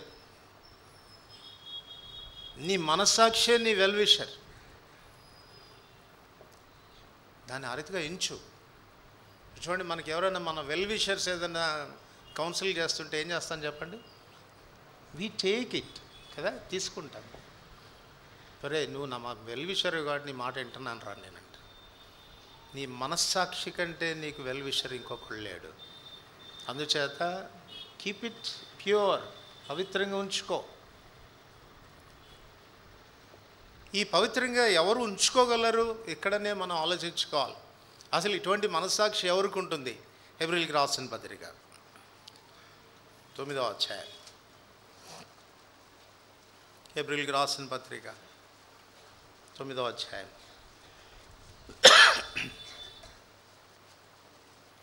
హెబ్రీయులకు రాసిన పత్రిక 9వ అధ్యాయం 14వ వచనం అందరికీ కలిసి చదువుదాం. నిత్యుడగు ఆత్మ ద్వారా తాను దేవునికి నిర్దోషినిగా అర్పించుకున్న క్రీస్తు యొక్క రక్తం నిర్జీవ క్రియలను విడిచి జీవము గల దేవుని సేవించుటకు మీ మనస్సాక్షిని ఎంతో ఎక్కువగా శుద్ధి చేయను. ఒక వ్యక్తికి పాప క్షమాపణ ఎందుకు అవసరము, ఎందుకు ఆవశ్యకత అనేది ఈ వచనం తెలియజేస్తూ ఉంది. మానవుడు పాపం చేసినప్పుడు ఈ త్రిత్వమైనటువంటి మానవుని జీవితంలో 3 నష్టాలు కలిగినాయి. మనం ఎలాంటి వాళ్ళని చెప్పండి? ప్రాణ, ఆత్మ, దేహములు కలిగినటువంటి వారు. 3 విషయాలు జరిగినాయి. మొదటిది, మన ప్రాణం ఏమైంది? పోనీ ఆత్మ, ప్రాణ, దేహాల గురించి ఆలోచించింది. మొదట మన ఆత్మ ఏమైంది చెప్పండి? మన ఆత్మ మృతమైంది. మన ప్రాణం ఏమైంది? మన ప్రాణం చీకటి అయిపోయింది, అంధకారమైంది. ఎందుకనంటే మన దీపము ఆరిపోయింది, అంధకారమైంది. మూడవది, మన దేహం అపవిత్రపడింది. ఎందుకనంటే ఎప్పుడైతే ఇది ఆరిపోయిందో మన శరీరంలోని అవయవాల్ని దేనికి సాధనాలుగా వాడాం? మనం దుర్నీతికి సాధనాలుగా వాడాం. సో శరీరం అపవిత్రపడింది, ప్రాణంలో చీకటి వచ్చింది, ఆత్మ ఆరిపోయింది. అందుచేత ఒక వ్యక్తి యొక్క, అంటే పాపంలో ఉన్నటువంటి వ్యక్తి యొక్క మనస్సాక్షి ఏమాత్రం కూడా రైట్గా జడ్జ్ చేయలేదు, సరైన విధానంలో తీర్పు తీర్చలేదు. అందుకే ఆ వ్యక్తి యొక్క మనస్సాక్షి అపవిత్రపడిన మనస్సాక్షి. అపవిత్రపడిన మనస్సాక్షి నీతిగా బ్రతకడం అనేది అసాధ్యమైన విషయం. ఈ సత్యాన్ని ఎరిగినటువంటి దేవుడు మన మనస్సాక్షిని శుద్ధి చేయ నిమిత్తం తన కుమారుడైన యేసుప్రభువారిని ఈ లోకానికి పంపవలసి వచ్చింది. నిత్యుడగు ఆత్మ ద్వారా తాను దేవునికి నిర్దోషినిగా అర్పించుకుని క్రీస్తు రక్తం నిర్జీవ క్రియలను విడిచి జీవం గల దేవుని సేవించుటకు మన మనస్సాక్షిని ఎంతో ఎక్కువగా శుద్ధి చేస్తాం. ఈ ఉదయకాలం ఇక్కడ కూర్చున్న వాళ్ళల్లో ఇంకా ఎవరైనా మీ జీవితాలను యేసుప్రభు యొక్క రక్త ప్రోక్షణం క్రిందికి తెచ్చుకొని ఉండకపోతే గుర్తుపెట్టుకోండి, మీ మనస్సాక్షి అపవిత్రమైనది. అది సరిగా జడ్జ్ చేయలేదు, అది సరిగా మిమ్మల్ని నడిపించలేదు. మీరు తప్పు చేస్తే తప్పు అనేది ఎంత మాత్రం ఖచ్చితంగా చెప్పలేదు. మీరు సరి చేస్తే సరి అయింది అని ఎంత మాత్రం చెప్పలేదు. ఎందుకనంటే ఆ అపవిత్రమైనటువంటి మనస్సాక్షిలో దేవుని వాక్యం ఉండదు, ధర్మశాస్త్రం ఉండదు, దానికి బేస్ ఉండదు. అందుకే హెబ్రీయులకు రాసిన పత్రిక 8వ అధ్యాయం, హెబ్రీయులకు రాసిన పత్రిక 8వ అధ్యాయం 10వ వచనం అందరికి కలిసి చదువుతాం. హెబ్రీ 8:10. ఆ దినములైన తర్వాత ఇశ్రాయేలు ఇంటి వారితో నేను చేయబో నిబంధన ఏదనగా వారి మనసులో నా ధర్మ విధులను ఉంచుదను, వారి హృదయముల మీద వాటిని రాయుదును, నేను వారికి దేవుడనయుందును, వారు నాకు ప్రజలు. వారిలో ఎవడును ప్రభువును తెలుసుకున్నాడని తన పట్టణస్థునికైనను సహోదరునికైనను ఉపదేశం చేయరు. వారిలో చిన్నలు మొదలుకొని పెద్దల వరకు అందరూ నన్ను తెలుసుకుందరు. నేను వారి దోషముల విషయమై దయగలిగి వారి పాపములకి ఎన్నడను జ్ఞాపకం చేసుకున్నానని ప్రభువు. కనుక ప్రభు చేసే పని ఏంటంటే, ఎప్పుడైతే నువ్వు ఆయన రక్త ప్రోక్షణ క్రిందికి వస్తావో నీ మనస్సాక్షిని శుద్ధి చేయటం మాత్రమే కాక ఇప్పుడు ఆ మనస్సాక్షిలో ఏం పెడుతున్నాడంటండి? ధర్మ విధులు పెడతాడు. అందుకే ఇప్పుడు మన మనస్సాక్షి ధర్మ విధులను ఆధారంగా చేసుకొని మనల్ని ఏం చేస్తుంది? మనల్ని జడ్జ్ చేస్తుంది, మనల్ని తీర్పు తీరుస్తుంది. కనుక ఇక్కడ కూర్చున్న వాళ్ళు ఇంకా ఎవరైనా రక్త ప్రోక్షణ క్రిందికి వచ్చి ఉన్నవారు ఉంటే ఈ మధ్యాహ్నం కోరుకో, ప్రభా నీ రక్తాన్ని నా మనస్సాక్షి మీద ప్రోక్షించు, నా హృదయాన్ని శుద్ధి చేయి స్వామి, నాకు కూడా ఇలాంటి నిర్మలమైన మనస్సాక్షిని ప్రసాదించు అని అడుగు. ఒకవేళ అలాంటి మనస్సాక్షిని దేవుడు నీకు ప్రసాదించి ఉంటే, ఆయన రక్త ప్రోక్షణ క్రిందికి నీ జీవితాన్ని తెచ్చుకున్నవాడుగా ఉంటే, నీ మీద ఉన్నటువంటి గొప్ప బాధ్యత ఏంటంటే దేవుని ఎడలను మనుషుల ఎడలను నీ మనస్సాక్షి ఎల్లప్పుడూ నిర్దోషమైందిగా ఉండునట్లుగా అభ్యాసం చేసుకోవాలి. అలా అభ్యాసం చేసుకోవాలని అంటే మనం విన్నాం పౌలు జీవితంలో, లేఖనాల్ని నమ్మటం, లేఖనాల్ని అనుసరించి సేవించటం. ఆ వాక్యానికి మనం విధేయత చూపించాలి. మన మనస్సాక్షి మనకు బోధిస్తున్నప్పుడల్లా దానికి బేషరతుగా లోబడ్డాం. అట్లా లోబడుతూ ఉండడం ద్వారా నేను ఈ మనస్సాక్షిని నిర్దోషమైనదిగా ఉంచుకోగలను. ఇప్పుడు మన పాఠం ఏంటంటే, ఇలాంటి నిర్దోషమైనటువంటి మనస్సాక్షి శ్రమకాలంలో, ఇబ్బందుల్లో ఎలా మనకు దోహదపడుతుంది, ఎలా సహాయకరంగా మనకు ఉంటుంది అంటే, ఇటువంటి మనస్సాక్షి మొట్టమొదటిగా నీ జీవితంలో కలగచేసే విషయం ఏంటంటే, నీకు ధైర్యం పుట్టిస్తుంది. నీకు ధైర్యం పుట్టిస్తుంది.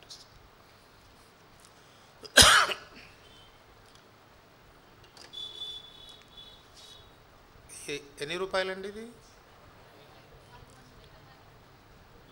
నేను ఒకవేళ మిమ్మల్ని బెదిరించి ఇది 200 అంటే అనమంటారా? కొడతానని బెదిరిస్తాను, 200 అని చెప్పండి అని అంటారా? ఎందుకనరు? యు నో ఇట్, మీకు తెలుసు. మన మనస్సాక్షి కూడా ఏం చేస్తుంది అని అంటే, మనకు సంగతులను అర్థమయ్యేటట్టు చేస్తుంది. నువ్వు సరిగా ఉన్నావా, సరిగా లేవా అన్న విషయాలు. నువ్వు ఒకవేళ నువ్వు సరిగా ఉంటే, అవతలి వాడు నిన్ను గురించి ఏమనుకున్నా, వాడి ఒపీనియన్ల మీద కానీ, వాడు నీ మీద చేసే నిరారోపణల మీద కానీ, వాడు నీకు ఇచ్చే బెదిరింపులను బట్టి కానీ నువ్వేం కావు, అభ్యంతరపడు. నన్ను ఎవరైనా వీడు తాగుబోతూ అన్నాడు అనుకోండి, నేను అభ్యంతరపడతానా? ఎందుకు అభ్యంతరపడను? ఎందుకు పడను? నాకు తెలుసు నేను కాదు అని. నా కాన్షియన్స్ నాకు చెప్తుంది, no you are not such person అని చెప్తుంది. అది నాకు ధైర్యం పుట్టొస్తుంది. మనుషులు నన్ను తాగుబోతు అనుకున్నా, నన్ను గురించి తాగుబోతని ప్రచారం చేసినా, నాకు విరోధంగా వాళ్ళు ఏదన్నా చేయటానికి పూనుకున్నా, నా మనస్సాక్షి మాత్రం నాకేమిస్తుంది? ధైర్యం ఇస్తుంది. నో, నువ్వు అలాంటి వాడు కాదు అనేటువంటి ధైర్యం ఇస్తుంది. ఆ ధైర్యమే ప్రభు కొరకు మనం నిలబడడానికి, ప్రభు కొరకు సాక్షిగా ఉండడానికి అది దోహదపడుతుంది. ఏప్రిల్ మాసం 18వ తారీఖున 1521 సంవత్సరం, ఏప్రిల్ 18, 1521, మార్టిన్ లూథర్ మాన్యుమెంట్ మీద ఈ మాటలు రాశారు. ఏమని రాశారంటే, here I stand, I can do no other, Lord help me, amen. Here I am, I can do no other, Lord help me, amen. ఈ మాటలు ఎక్కడ చెప్పాడు తెలుసా? ఎప్పుడు చెప్పాడు తెలుసా? ఇది తన సమాధి యొక్క మోనుమెంట్ మీద. ఇప్పుడు మనకు సమాధుల తోటకి వెళ్తే పైన బండలు వేసి రాసుకుంటారు కదండి. అడిగి మారుమూసి లేకపోయినా ఎవరు రాసేస్తారు, పోయాడు పరలోకానికి అని కదా. కానీ మార్టిన్ లూథర్ గురించి వాళ్ళు రాసిన మాట ఏంటంటే, తాను బైబిల్ చదివిన తర్వాత, సత్యాన్ని తెలుసుకున్న తర్వాత, ఆ సత్యాన్ని బయట పెట్టేటువంటి సందర్భంలో తాను చాలా తీవ్రమైన పరిస్థితులు ఎదుర్కోవాల్సి వచ్చింది. తాను ఒకప్పుడు క్యాథలిక్ ప్రీస్ట్గా ఉన్నాడు, క్యాథలిక్ ప్రీస్ట్గా ట్రైనీగా వెళ్ళాడు, బైబిల్ చదువుతూ వచ్చినాడు. వాళ్ళు చేసే పనులకు బైబిల్ చెప్తున్న దానికి పొంతన లేదని గ్రహించాడు. ఎన్నో విషయాలు పొరపాట్లు బోధిస్తున్నారని గ్రహించాడు. పెద్దలతో పలుమార్లు మాట్లాడాడు. ఏంటి మీరు చెప్తున్నది ఏంటి, మీరు దేవుని వాక్యం చెప్తున్నది వ్యతిరేకంగా ఉంది. వాళ్ళు బెదిరించారు, కొన్నిసార్లు కొట్టారు మార్టిన్ లూథర్. నువ్వు ఈ విషయాలన్నీ చర్చించకూడదు, మాట్లాడకూడదు అని బెదిరించారు, చంపేస్తామని భయపెట్టారు. అయినా మార్టిన్ లూథర్ మనసాక్షి ఒప్పుకోలేదు. పలుసార్లు పలు పర్యాలు వాళ్ళతో వాదిస్తూ వచ్చాడు. ఇది కాదు కదా. చివరికి తన మనస్సాక్షి ఒప్పుకోక ఒక దినాన్ని చేసిన పని ఏంటంటే, వాళ్ళు చేస్తున్న 98 తప్పులు ఒక పేపర్లో రాసి చర్చ్ డోర్ మీద పేస్ట్ చేశాడు. ఉదయకాలనే వచ్చినటువంటి భక్తులు ఆ విషయాలు చదువుకొని, అయ్యో ఇన్ని పొరపాట్లు చేస్తున్నారా, ఇన్ని తప్పులు బోధిస్తున్నారా అన్నటువంటి విధానంలో సత్యాన్ని గ్రహించి వాళ్ళని ఎదిరించారు. అట్లా ఎదిరించినటువంటి వాళ్ళే ప్రొటెస్టెంట్స్ అయినారు. ప్రొటెస్ట్ చేశారు కాబట్టి ప్రొటెస్టెంట్స్ అయినారు. ఇది చాలా తీవ్రంగా తీసుకున్నారు ఆ దినాల్లో క్యాథలిక్ ప్రపంచం. సంఘం ఎదుట నిలబెట్టారు తను. సంఘం ఎదుట నిలబెట్టి, ఏంటి నీ కామెంట్ ఏంటి, నువ్వు ఇలాంటి పనులు చేసినావు, ఏం ప్రత్యుత్తరం ఇస్తావంటే అప్పుడు తాను చెప్పిన మాటలు ఇవి: హియర్ ఐ స్టాండ్, నేను ఇక్కడ నిలబడుతున్నాను, ఇదే నా అభిప్రాయం, దీనికంటే నేను వేరుగా ఏం చేయలేను, దీనికంటే నేను వేరుగా ఇంకా ఏం చెప్పలేను. మీరు నన్ను బెదిరిస్తున్నారు, నన్ను కొడతామంటున్నారు, నన్ను చంపుతామంటున్నారు, నా మీద ఇంకేదైనా శిక్ష విధిస్తామంటున్నారు, బట్ హియర్ ఐ స్టాండ్, ఇంతకంటే నేను ఇంకేం చేయలేను. ప్రభువా నాకు సహాయపడు, ఆమెన్. ఇవి తాను పలికిన మాటలు. అంత రాజులను, అధికారులను, ప్రాణం తీసేటువంటి అధికారం కలిగినటువంటి వ్యక్తులు ఎదుట తాను ధైర్యంగా ఆ మాటలు చెప్పడానికి దేని బట్టి వచ్చింది తనకు ఆ ధైర్యం? తన మనస్సాక్షి అంటుంది, నువ్వు తప్పు చేయలేదు, నువ్వు చేసింది రైట్, నువ్వు చెప్తున్నది వాస్తవం, మార్చుకోవద్దు, యు ఆర్ రైట్ అని తన మనస్సాక్షి చెప్తాం. అందుకే అంటున్నాడు, హియర్ ఐ స్టాండ్, నేను దీనికి నిలబడతా ఉన్నాను, నేను ఏది చెప్పాను అది వాస్తవం, నాకేం జరిగినా పర్వాలేదు. అలా నిలబడ్డాడు కనుకనే తన మనస్సాక్షిని కాపాడుకున్నాడు కనుకనే, ధైర్యంగా ప్రభు కొరకు సాక్ష్యం ఇచ్చాడు కనుకనే ఈ దినాన దేవుని వాక్యం మన చేతిలో ఉంది. నీ సొంత భాషలో నువ్వు బైబిల్ చదవగలుగుతున్నావు ఇది రానా. ఒకప్పుడు వారు బైబిల్కి చైన్స్ వేశారు, ఒక సాధారణమైన వ్యక్తి చదవడానికి వీల్లేదన్నారు, కేవలం ప్రీస్టులు మాత్రమే చదవాలన్నారు. వాళ్ళు కూడా సరిగా బోధించలేదు విషయాలు, చాలా అక్రమాలకు పాల్పడ్డారు, ధనార్జన చేసుకోవడానికి ప్రయత్నం చేశారు, పాప పరిహార పత్రాలని అమ్మారు. అవి అంత వెలపెట్టి నువ్వు కొంటే అన్ని పాపాలు పోతాయని బోధించారు. పాపం చేసిన వాడు ప్రీస్టు చెవిలో చెప్తే, ప్రీస్టు ఏదైనా నువ్వు వెళ్ళి ఒక 100 రూపాయలు కట్టు లేకపోతే 500 కట్టు, నీ పాపం పోతుంది అని అంటే దాన్ని నమ్మారు. బైబిల్లో లేనటువంటి పన్నులు వేశారు.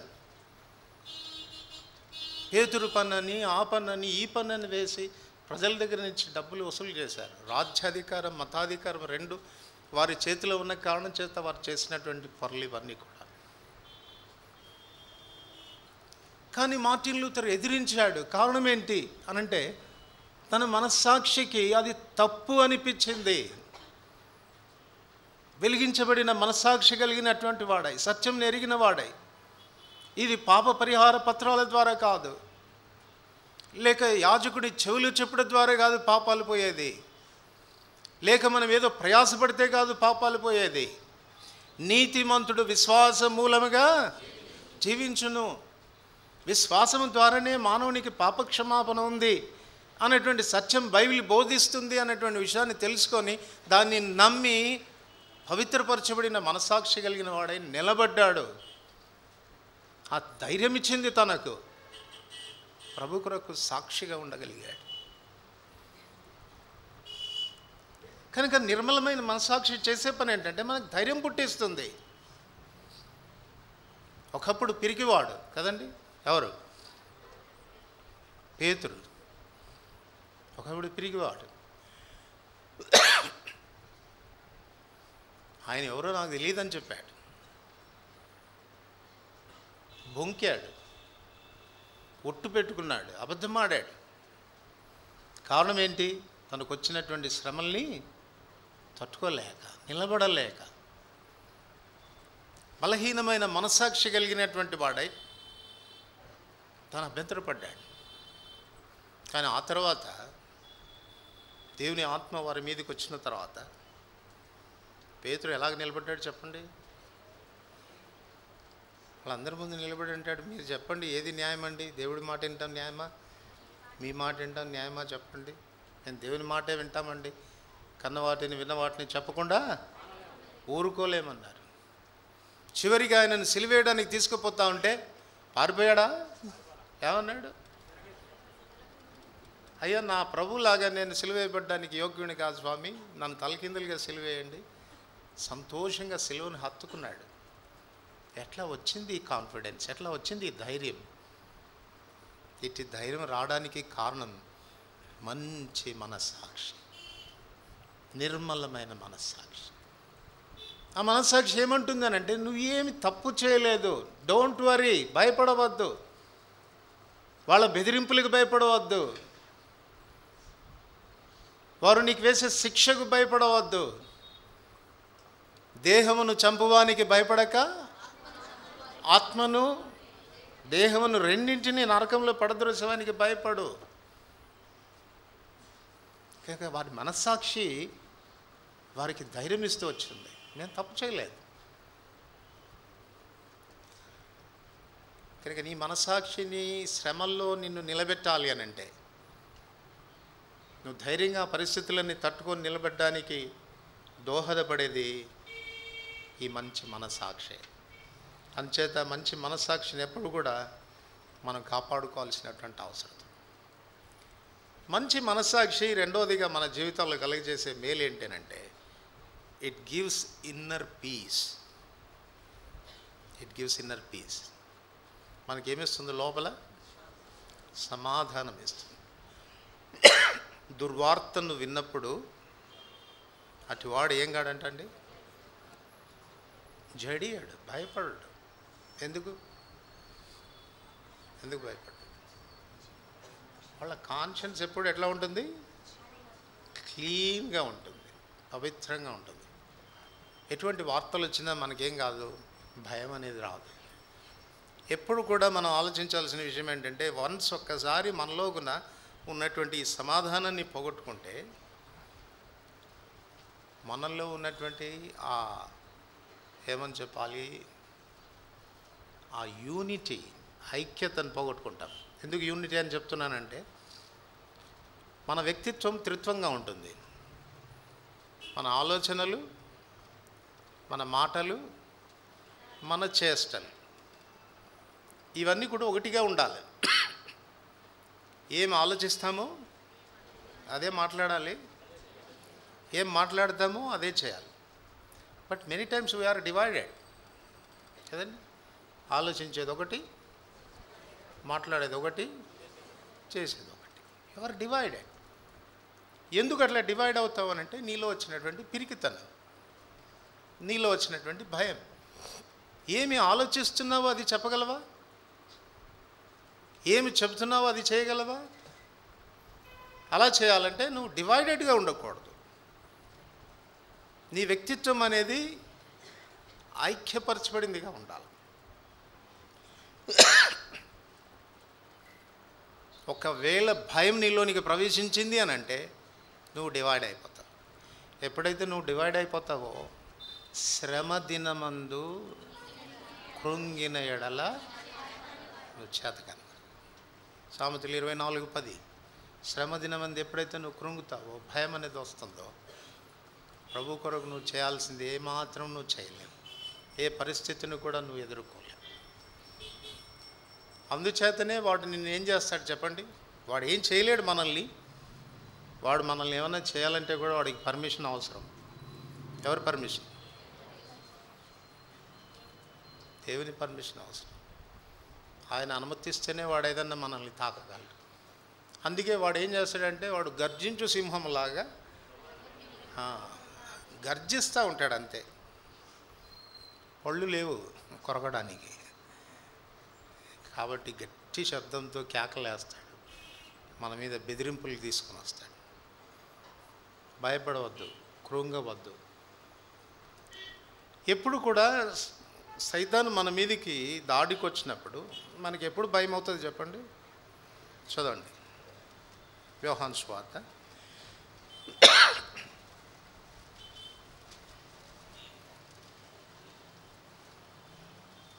14వ అధ్యాయం, యోహాను సువార్త 14వ అధ్యాయం 30వ వచనం. ఇకను మీతో విస్తరించి మాట్లాడను, ఈ లోకాధికారి వచ్చుచున్నాడు.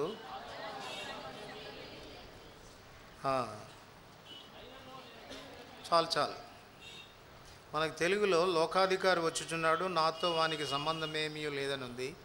ఇంగ్లీష్లో ఎలా ఉందండి అమ్మా? He has nothing in me అంటే వానికి సంబంధించింది ఏది నాలో లేదు. ఇప్పుడు చెప్పండి, వాడు ఎప్పుడు వస్తాడు మన దగ్గరికి? వానికి సంబంధించింది దాచిపెట్టుకుంటే మనలో. వానికి సంబంధించింది మనలో ఉన్నప్పుడు వాడు వస్తుంటే మనకేముండదు, ఏముండదు. ఇప్పుడు ఎవరింట్లోనైనా నువ్వు వెళ్ళి ఏదైనా దొంగిలించి మీ ఇంట్లో పెట్టుకున్నావు అనుకో, ఆడు మీ ఇంటికి ఎతకడానికి వచ్చాడు, ఎట్టుంటుంది నీకు? భయంగా ఉంటుంది కదా. రాహేల్ విగ్రహాలు ఎత్తుకొచ్చింది, వాళ్ళ నాన్న ఎతుకుతూ ఉంటే ఒకటే టెన్షన్. ఎక్కడ దొరుకుతాయో ఏమో. నాటకం ఆడింది, మొత్తానికి కవర్ చేసింది. నేనేం చెప్పుకోతున్నానంటే, వాడికి సంబంధించింది మన దగ్గర ఉన్నప్పుడు వాడు మన దగ్గరికి వస్తూ ఉంటే మనకు భయం అవుతుంది. ఇప్పుడు మన మనస్సాక్షి అంటది, ఏమంటుంది? పెట్టుకున్నావుగా అని మనల్ని బెదిరిస్తూ ఉంటుంది. అందువల్ల మన మనస్సాక్షి ఎప్పుడైతే మనకు విరోధంగా మాట్లాడుతుందో మనకు ధైర్యం చాలదు, కృంగడం ప్రారంభిస్తాం. ఒకవేళ వానికి సంబంధించింది ఏమీ నా దగ్గర లేదనుకోండి, మనస్సాక్షి ఏమంటుంది? డోంట్ వరీ, వాడికి సంబంధించింది ఏది నీలో లేదు. ఒకసారి ఒక స్త్రీకి దయ్యం పడితే విడిపించడానికి ప్రయత్నం చేస్తుంటే అంతకీ పోవట్లేదు. చివరికి అది తట్టుకోలేక ఏముందంటే, నాది నాకు ఇచ్చేయమనండి పోతానండి. ఏముంది నీది చెప్పంటే, ఆమె తలలో ఉన్న శౌరం నాది కాదా? లేనిపోయింది అటు పెట్టుకునేరు. వానికి సంబంధించింది మనలో ఉంటే మన మనస్సాక్షి బలహీనపడుతుంది. అప్పుడు మనకున్న నెమ్మది పోతుంది, పీస్ పోతుంది.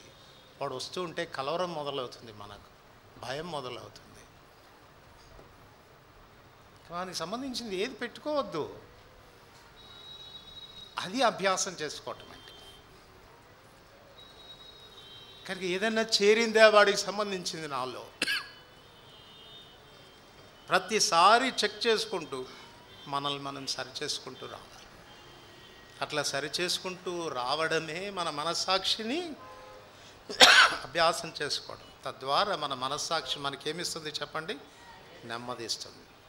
ఎటువంటి పరిస్థితులు వచ్చినా మన హృదయం ఏమాత్రము కలవరపడదు. మనస్సాక్షి చాలా నెమ్మదిగా పీస్ఫుల్గా ఉంటుంది.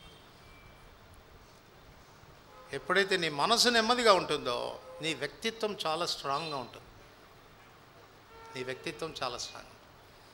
కృంగితే చేతగాని వారం అవుతాం, కృంగకపోతే పీస్ విదిన్, బ్యాటిల్స్ విదౌట్.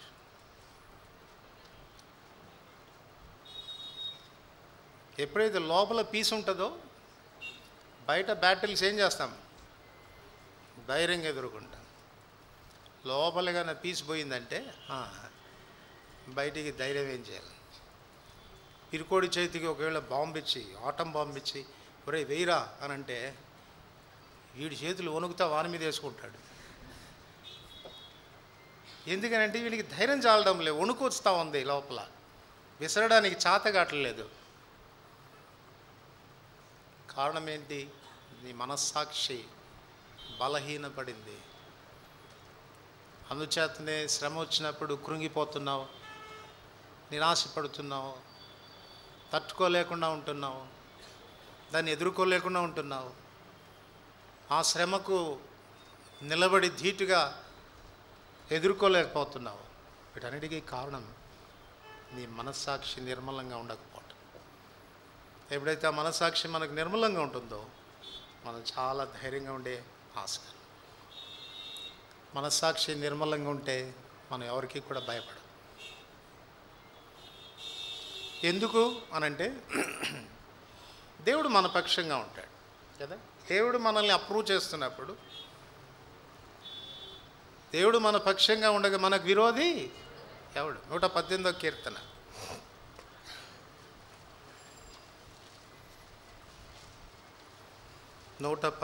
కీర్తన 6వ వచనం అందరికి కలిసి చదువుదాం. 118వ కీర్తన 6వ వచనం. యెహోవా నా పక్షమున ఉన్నాడు, నేను భయపడను, నరులు నాకేమీ. యెహోవా నా పక్షంగా ఉన్నాడు, నేనేమాత్రం భయపడను. నరులు ఏం చేస్తారు నన్ను? చాలాసార్లు మనకు విరోధంగా మనుషులు మాట్లాడతారు, మనకు విరోధంగా అబద్ధాలు చెప్తారు మనుషులు, మన సాక్ష్యాన్ని పాడు చేయడానికి ప్రయత్నం చేస్తారు. ఏమీ భయపడాల్సిన అవసరం లేదు. నీ కాన్షియన్స్ ఏమంటుంది నిన్ను గురించి? నీ కాన్షియన్స్ నిన్ను గురించి ఏమంటుంది? దానికి భయపడు. ఒకవేళ నీ కాన్షియన్స్ నీ మీద విరోధంగా ఆరోపించకుండా ఉంటే గుర్తుపెట్టుకో, గాడ్ ఈజ్ విత్ యూ. దేవుడు నీ పక్షంగా ఉన్నాడు. God is for you. ఆయన నా పక్షంగా ఉంటే నాకు భయం ఏమి లేదు. మీరు ఎన్ని అబద్ధాలు చెప్పుకున్నా, ఎన్ని రకాలుగా మీరు నా గురించి మాట్లాడినా, నాకు ఏం చేయాలని మీరు ప్రయత్నం చేసినా నాకే భయం ఉండదు. నా వ్యక్తిగతమైన జీవితంలో చాలాసార్లు ఇది రుజువైంది. యథార్థంగా మనం ఉండగలిగితే, మన మనస్సాక్షిని నిర్దోషంగా ఉంచుకోగలిగితే, మనుషులు ఎన్నో విధాలుగా వాళ్ళు మనకు విరోధంగా కీడు చేయడానికి అసూయ చేత ప్రయత్నం చేసినప్పటికీ కూడా ఏమీ సాధ్యం కాదు. వాళ్ళు చివరికి వాళ్ళు సిగ్గుపడాల్సిందే. చాలా ఇన్సిడెంట్స్లో నేను చూశాను ఆ రీతి. వ్యక్తిగతంగా మన మనస్సాక్షిని నిర్దోషమైనదిగా కాపాడుకోవటం అవసరం. క్రైస్తవులంగా మనం ఇతరులకు సమస్యలు సృష్టించం. ఎందుకు మనకు సమస్యలు వస్తాయి అనంటే, మనతో వచ్చిన చిక్కంతా ఏంటంటే మన సమస్యల్ని బయట పెడతాం. మనం సమస్యల్ని బయట పెడతాం. ఎందుకు చెప్పండి? మీరు లోకమునకు ఎవరు? చీకట వెలుగా? మనం లోకమునకు వెలుగై. ఈ వెలుగు చేసే పని ఏంటండి? అన్నీ బయట పెడుతుంది. ఆఫీస్కి పోయినామనుకో, అందరు లంచగొండలే. ఈ వెలుగు పోయి ఏం చేస్తుందంటే, మీరంతా లంచగొండలు, మీరంతా లంచగొండలు, మీరంతా లంచగొండలు అని బయట పెడతారు.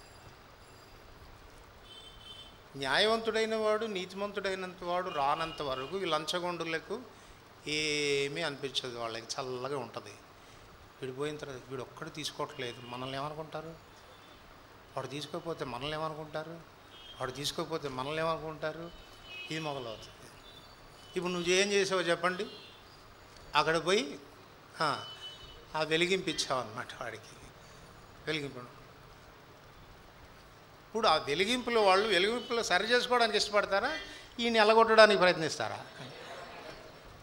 యోహాను సువార్త 3వ అధ్యాయంలో మనం అదే చదువుతాం. ఏమని?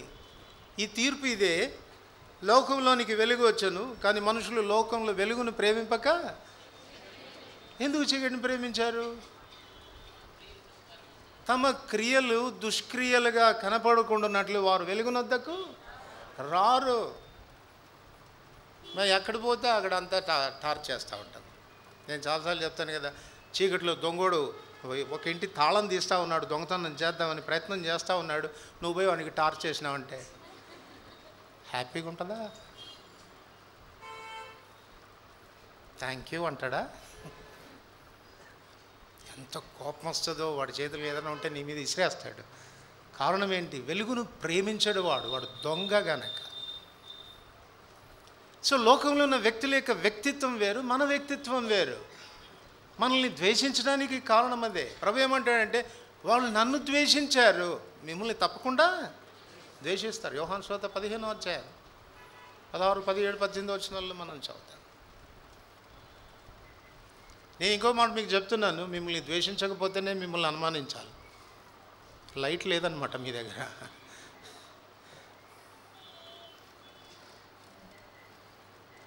ఒక క్రైస్తవుడికి శ్రమ వస్తే ఆశ్చర్యపడాల్సిన అవసరం లేదు.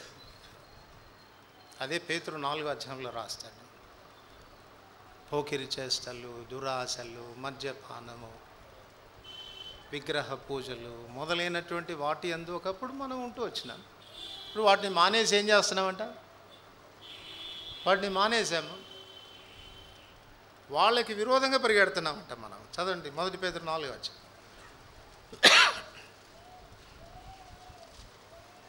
1 పేతురు 4వ అధ్యాయం 4వ వచనం అందరికీ కలిసి చదువుతాం. అపరిమితమైన ఆ దుర్వ్యాపారం నందు తమతో కూడా మీరు పరిగెత్తగా పోయినందుకు వారు ఆశ్చర్యపడుచు మిమ్మును,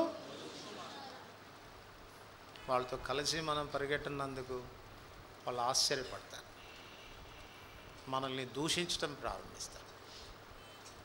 విశ్వాసులారా, మన మనస్సాక్షి నిర్దోషమైందిగా ఉంది అనడానికి మరొక రుజువు ఏంటంటే, లోకం మనల్ని ద్వేషించాలి, లోకస్తులు మనల్ని దూషించాలి.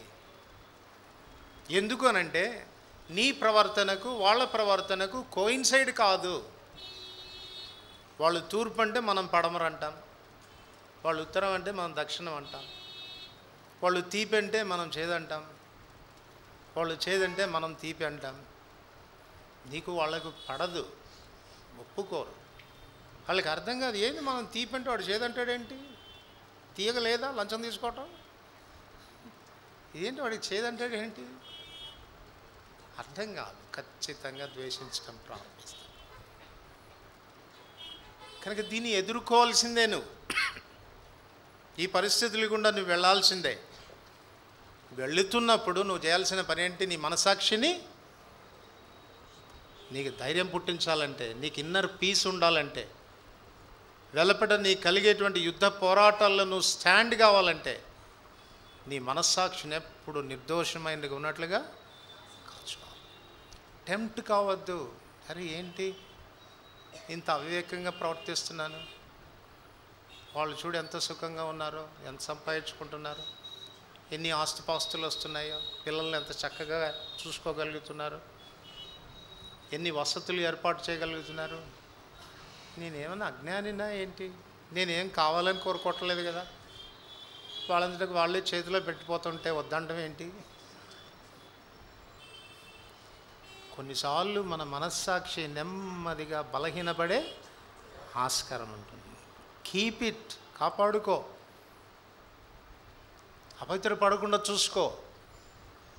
వన్స్ ఒకసారిగా నువ్వు దానికి ఈల్డ్ అయ్యావా, నీ మనస్సాక్షి బలహీనపడ్డా.